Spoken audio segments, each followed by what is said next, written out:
40 hottest hotties of the 90s. Jenny McCarthy. She would sort of manhandle the men. She'd slap them around. She'd abuse them a little bit, and they loved it. Oh, Shania Twain. Shania really did a lot for country because all of a sudden country got really sexual, sensual, and hot with her. Down and done. Fabio. I love Fabio. He's so, like, over the top hot. Kind of ridiculous hot. LL Cool J.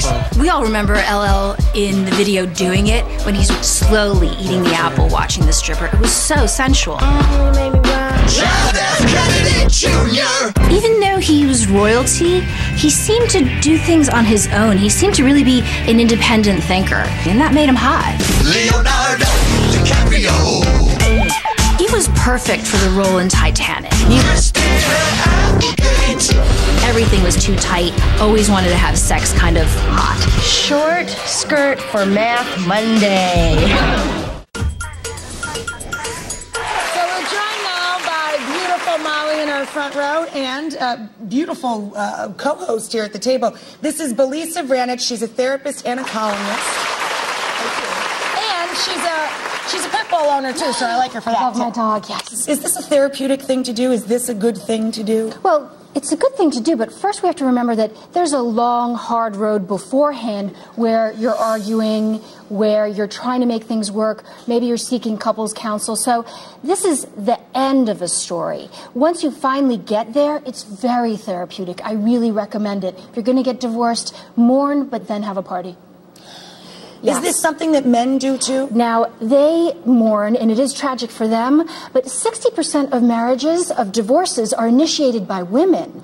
So most guys will say, I don't know what happened. It sort of, came out of left field, which means to me is that there's women that are having a bad time, that are putting up with things they don't like, that are experiencing loneliness for a while before they actually get to the divorce, which is why they actually really want to party once they get there.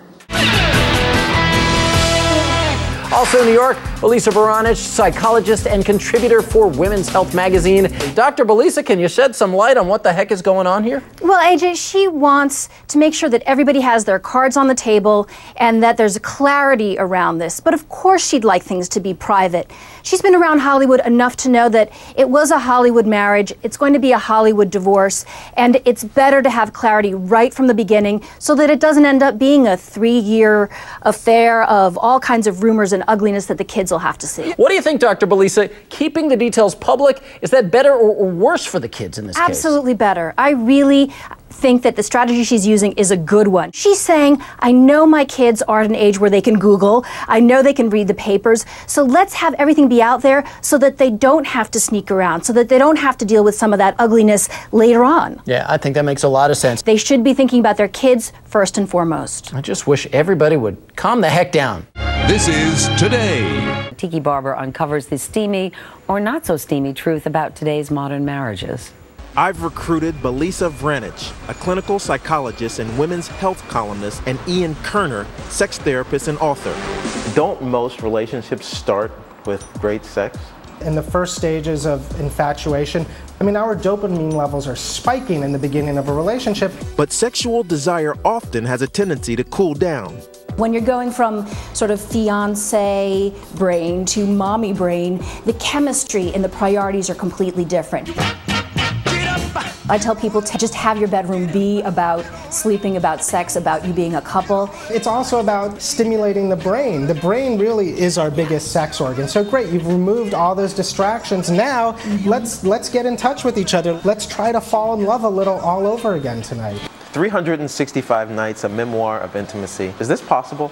I think those numbers are really high, and I think they could frighten a lot of people. I was going to ask you if you ever dallied at the office. Oh, really? Do I get to ask you that too? No, yeah. You can ask. I'm going to go to a break now. Belisa Vranich.